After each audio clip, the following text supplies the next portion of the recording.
Tugasku menemanimu.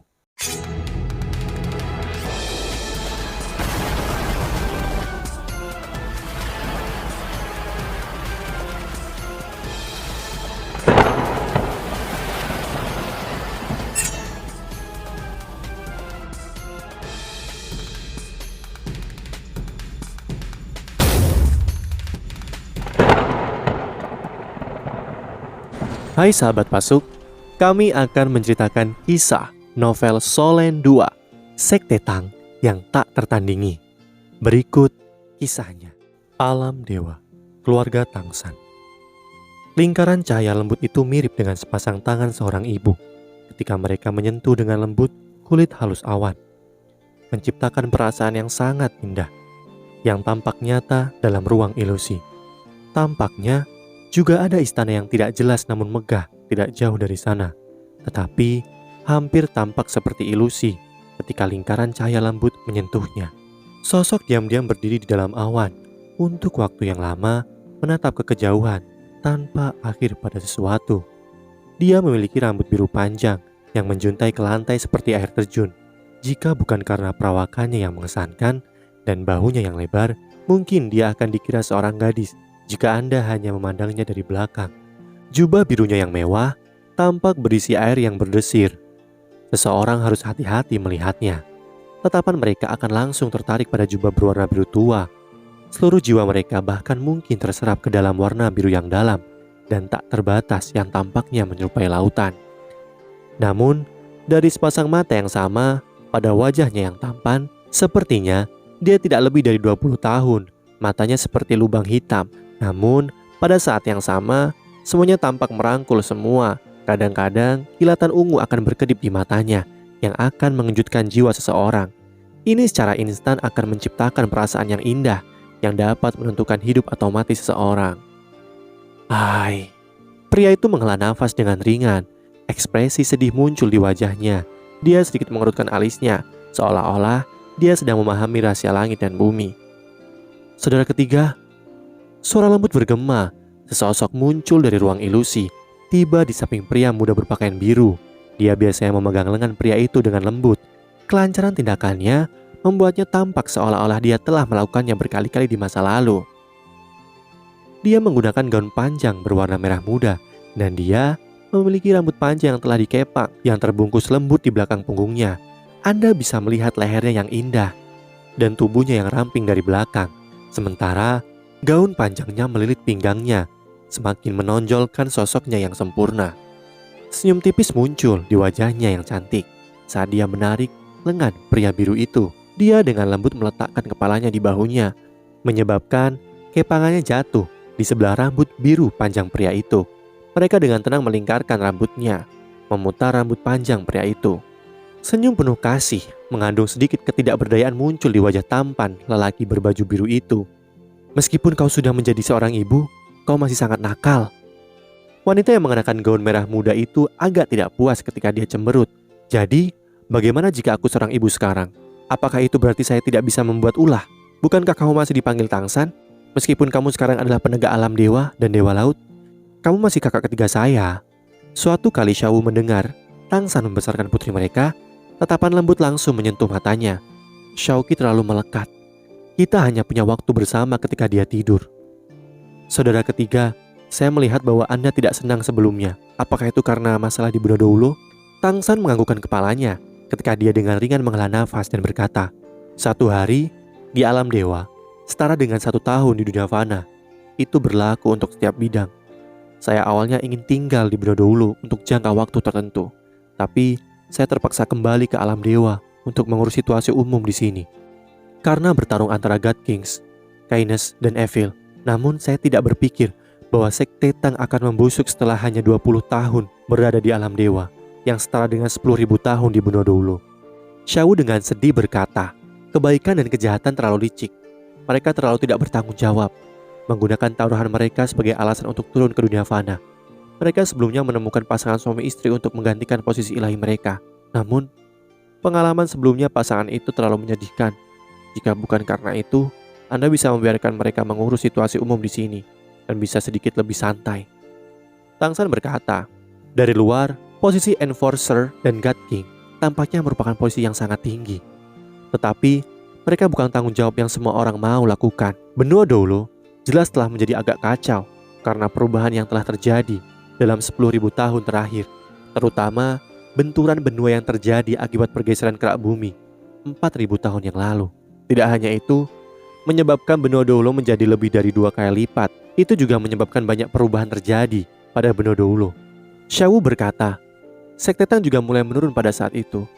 Kakak ketiga, Anda seharusnya tidak terlalu memikirkannya. Di satu sisi, penurunan Sekte Tang juga dapat dikaitkan dengan kemajuan kedua waktu dan pesawat itu sendiri. Tangsar menganggukkan kepalanya. Kamu benar. Tapi bagaimanapun, Sekte Tang diciptakan olehku. Aku benar-benar benci untuk itu. Dihancurkan karena ini. Tapi, sayangnya aku tidak bisa ikut campur dalam perubahan pesawat. Karena aku adalah penegak alam dewa. Namun, tampaknya bintang baru akan segera muncul di benua Doulo. Dan dia akan sangat dekat dengan Sekte Tang saya. Saya akan mencoba untuk melihat dengan lebih jelas nasibnya. Tapi, sejauh ini sangat mendung. Saya harap semuanya akan berkembang ke arah yang baik. Mata Xiao cerah ketika dia menjawab. Dia pasti akan menjadi kandidat yang baik. Karena bahkan kamu mengatakan dia adalah bintang baru. Jika dia bahkan bisa mengambil alih posisi ilahi Anda di masa depan, bukankah kita kemudian punya waktu untuk bermain-main? Tangsar mengangkat tangannya dan dengan penuh kasih sayang mencubit hidungnya. Kamu hanya tahu cara bermain. Sementara mereka berbicara, kepala kecil muncul dari beberapa awan terdekat. Dia terlihat sekitar 11 atau 12 tahun. Mata budarnya yang indah berkilap. Penampilannya sangat mirip dengan Tangsar, tetapi tubuhnya jauh lebih lembut dan matanya lebih dekat dengan Xiao. Aku selalu mendengar ayah dan ibu berbicara tentang benua Doulo. Tampaknya sangat menyenangkan. Hehehe. Tubuh mungilnya lenyap ke awan saat dia berbicara. Di benua Doulo, genteng emas keemasan di antara bangunan besar seperti istana bersinar dengan cahaya yang menyilaukan karena sinar matahari. Pengerjaan kuno yang telah digunakan untuk membuat atap emas istana dan pintu merah menyebabkan orang tanpa sadar merasakan keseriusan ketika mereka melihatnya. Ketika menatap dari jauh, kabut tampak berkeliaran di sekitar istana. Bangunan-bangunan yang mengelilingi istana berjajar rapi, persis seperti pola dinding bata. Area yang mereka tempati tampak tanpa batas dengan mata telanjang. 2 kata, Duke Mansion, diukir di gerbang setinggi 50 kaki yang berdiri di depan pintu masuk. Rumah besar yang menempati area lebih dari 2 km ini bukan milik kota. Sebaliknya, itu adalah bangunan tunggal yang terletak 50 meter di barat laut ibu kota Kekaisaran Starlo, kota Starlo. Dari sini, Anda bisa melihat bahwa pemilik rumah besar ini memegang posisi terhormat dalam Kekaisaran Starlo.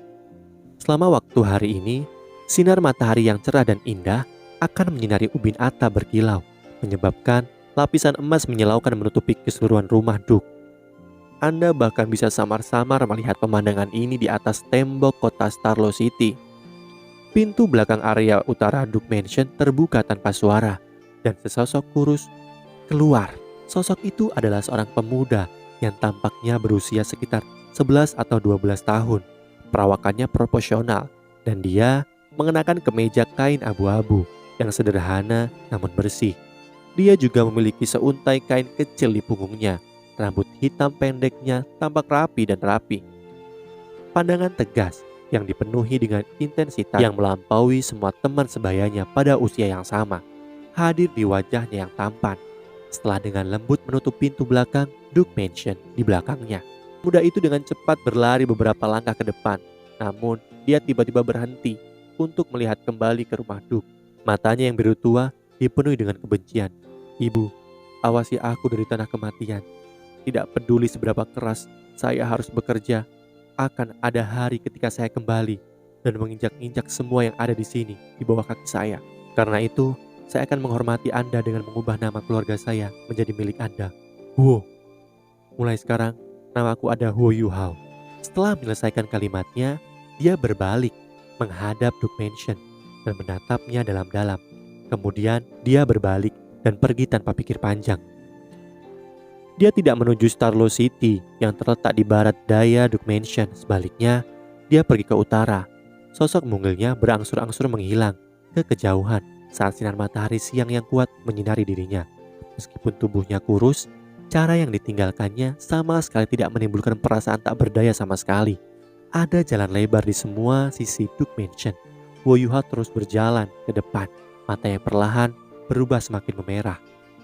Ibu.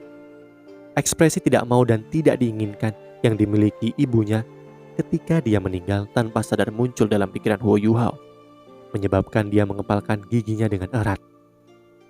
Saya hampir menjadi lebih kuat. Ibu mengajari saya bahwa seseorang hanya bisa mengandalkan diri sendiri. Seseorang hanya bisa menjalani kehidupan yang lebih baik jika mereka kuat.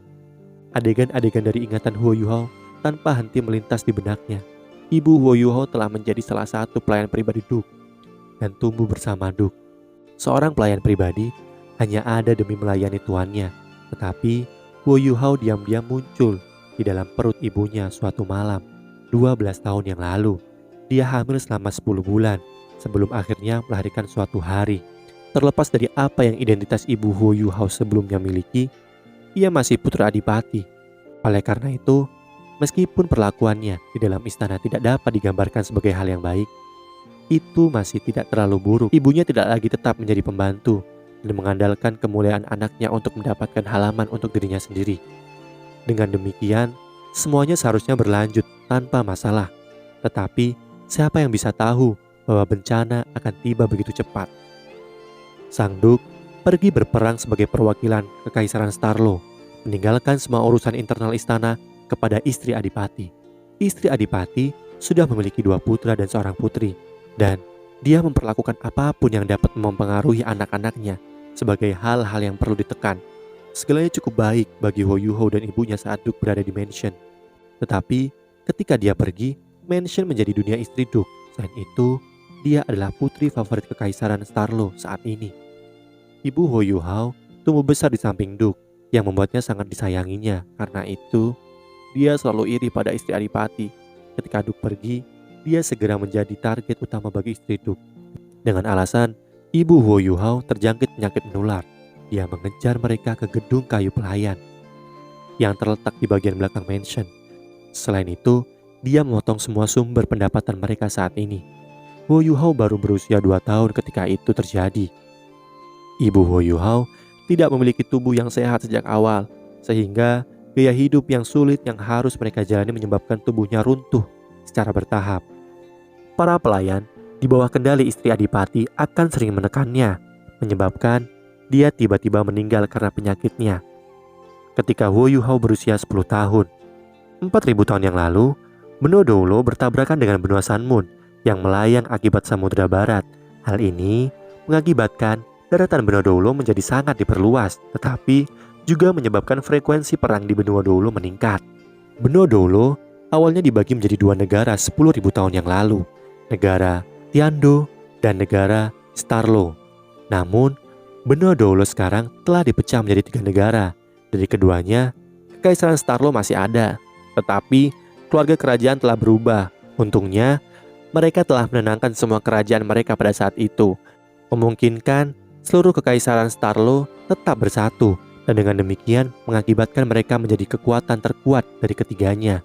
Namun, Heavendo Empire atau Kerajaan Tiando terpecah karena perselisihan di antara kerajaan yang kuat.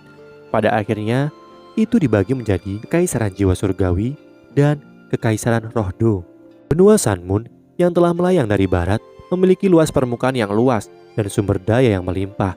Itu sedikit lebih kecil dari benua Doulo, tapi hanya memiliki 1 negara, yaitu Kekaisaran Sanmun. Perang pecah antara kedua benua hampir segera setelah mereka bertabrakan. 3 negara di benua Doulo semuanya mengirim pasukan sekutu untuk berperang melawan musuh bersama mereka. Setelah hampir 20 tahun perang, mereka akhirnya berhasil mengalahkan Kekaisaran Sanmun. Sejak saat itu, mereka menyatukan 2 benua dengan nama Doulo. Sanmun Kontingen tidak ada lagi, hanya Sanmun Empire dalam Doulo Kontingen yang tersisa. Namun, Kekaisaran Sanmun tidak sepenuhnya diserang meskipun dikalahkan.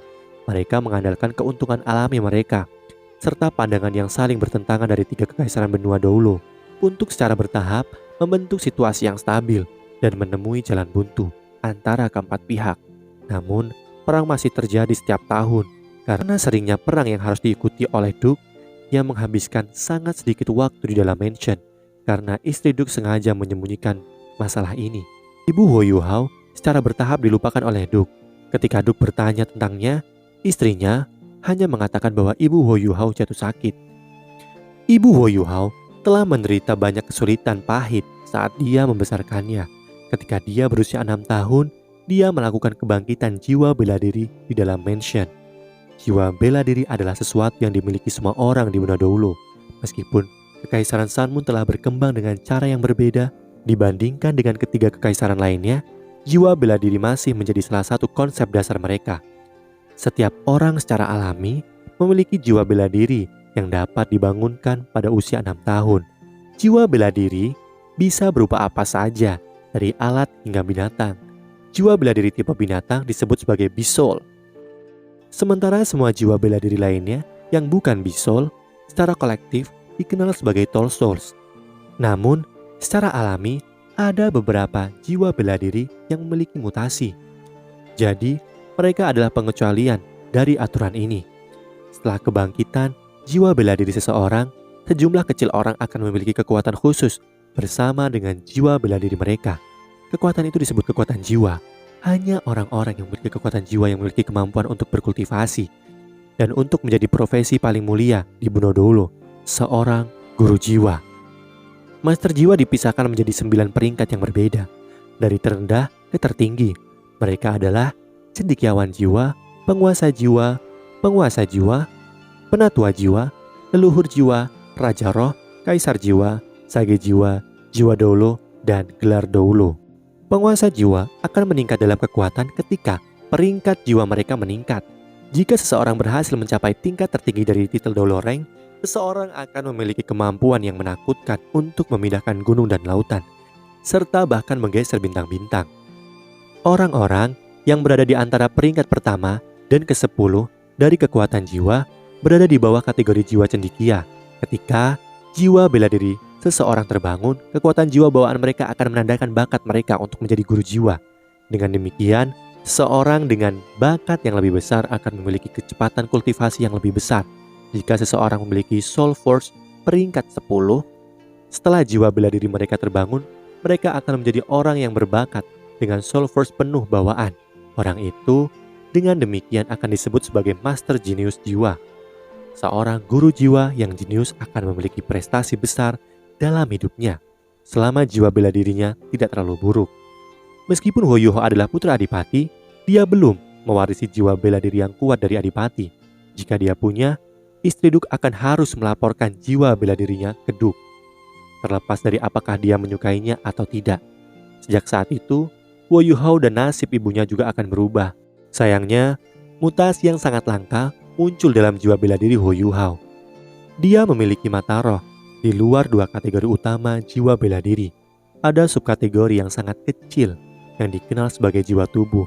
Jiwa bela diri yang mereka bangun akan menjadi bagian dari tubuh mereka, seperti lengan atau kaki. Hampir semua jiwa tubuh sangat kuat, tapi kemungkinan mereka muncul sangat kecil. Dapat dikatakan bahwa mereka adalah eksistensi di atas Besoul dan Tall Soul. Karena itu, mereka sangat dihargai setiap kali mereka muncul. Sayangnya, jiwa bela diri Huo Yuhao adalah pengecualian untuk ini. Jiwanya, mata jiwa bela dirinya secara alami muncul di matanya. Selain itu juga jiwa bela diri tipe spiritual yang sangat langka. Dalam keadaan normal, Huo Yuhao seharusnya menjadi sangat dihargai. Sayangnya, ada 2 poin yang menghambat perkembangannya ketika dia membangunkan jiwa bela dirinya. Kekuatan jiwa bawaannya hanya berada di peringkat pertama. Dengan demikian, dapat dikatakan bahwa bakatnya sangat buruk, yang berarti bahwa kecepatan kultivasinya pasti akan sangat lambat. Poin kedua yang membatasi perkembangannya bahkan lebih fatal. Tidak hanya jiwa bela diri tipe spiritual yang jarang terlihat, makhluk jiwa tipe spiritual juga sangat langka. Setiap kali kultivasi master jiwa mencapai batas peringkat jiwa ke-10, mereka akan perlu membunuh binatang jiwa yang kompatibel dengan jiwa bela diri mereka, dan kemudian akan perlu menggunakan cincin jiwanya untuk menerobosnya. tidak hanya cincin jiwa yang diperlukan untuk menembus kemacetan, tetapi mereka juga akan memberikan keterampilan master jiwa. Itu juga salah satu asal-usul kekuatan jiwa. Digabungkan, kedua faktor ini praktis membuat Huo Yuhao tidak memiliki prestasi selama masa hidupnya. Namun, pada akhirnya dia masih putra adipati. Dengan demikian, ia masih berhasil mendapatkan metode budidaya kekuatan jiwa yang sederhana. Bahkan, anak-anak dari beberapa pelayan di istana adipati mampu mencapai peringkat jiwa ke-10 dan bisa menjadi penguasa jiwa dalam waktu 3 tahun untuk membangkitkan jiwa bela diri mereka. Namun, Huo Yuhao telah mencapai usia 11 tahun ini. Dia sudah berkultivasi selama 5 tahun. Namun, kekuatan jiwanya baru saja mencapai peringkat jiwa ke-10. Terlebih lagi, dia bekerja 3 tahun lebih keras dari teman-temannya. Setelah ibunya meninggal, Huo Yuhao tinggal di rumah adipati selama 1 tahun. Dia masih muda, jadi dia tidak memiliki sumber penghasilan apapun setelah dengan terburu-buru meninggalkan Duke Mansion. Dengan demikian, dia masih bisa menekan semua keluhannya dan membenci dengan hatinya. Dan karena penindasan yang harus dideritanya, pikirannya telah menjadi lebih dewasa daripada teman-temannya. Ibunya mengatakan kepadanya bahwa satu-satunya cara baginya untuk menjadi luar biasa adalah menjadi seorang guru jiwa. Bahkan jika itu hanya menjadi penguasa jiwa biasa, statusnya masih akan jauh lebih tinggi daripada orang biasa lainnya di Brodoulo. Kemarin, Huo Yuhao akhirnya berhasil meningkatkan kekuatan jiwanya ke peringkat ke-10. Ini dengan bakatnya yang sangat buruk, dan setelah 5 tahun bekerja keras, ini juga hari di mana dia berencana meninggalkan Duke Mansion. Dia membutuhkan cincin jiwa, bahkan cincin jiwa 10 tahun tingkat rendah akan baik-baik saja. Dengan begitu, dia memiliki kesempatan untuk menjadi guru jiwa sejati yang memiliki keterampilan pribadinya sendiri. Di Brodoulo, binatang buas diberi peringkat sesuai dengan umur mereka. Kekuatan cincin jiwa mereka terkait dengan ini, serta kekuatan mereka secara keseluruhan. Secara umum, binatang jiwa dipisahkan menjadi binatang jiwa puluhan tahun, binatang jiwa ratusan tahun, binatang jiwa ribuan tahun, puluhan ribu tahun, dan binatang jiwa ratusan ribu tahun. Penguasa jiwa harus secara pribadi membunuh binatang buas atau binatang jiwa untuk mendapatkan cincin jiwa darinya ketika mati. Huo Yuhao tahu bahwa jika dia terus tinggal di Duke Mansion, dia tidak akan memiliki kesempatan untuk mendapatkan cincin jiwa. Praktis tidak ada orang di sana yang mau membantunya. Karena itu, dia dengan terburu-buru memutuskan untuk meninggalkan Duke Mansion. Meskipun dia tahu bahwa itu adalah hal yang sangat berbahaya baginya untuk mencari binatang berjiwa tipe spiritual sendirian. Lagi pula, anak sapi yang baru lahir tidak akan takut pada harimau. Huo Yuhao dengan cepat tiba di jalan utama saat dia berjalan menuju utara. Meskipun masih muda, dia sudah membuat persiapan demi mendapatkan cincin jiwa. Selain satu set pakaian bersih, ia juga membawa ransum kering di tasnya, serta sejumlah uang yang diperoleh ibunya melalui kerja keras. Dia juga memiliki belati di tasnya, tetapi yang paling sederhana, ia memiliki peta sederhana benua. Baik Duke Mansion dan Starlo terletak di wilayah utara tengah kekaisaran, dan daerah yang dipilih Huo Yuhao untuk berburu binatang buas adalah Great Stardew Forest. Demikian kisah yang bisa saya sampaikan di part ini. Sampai jumpa di part-part selanjutnya.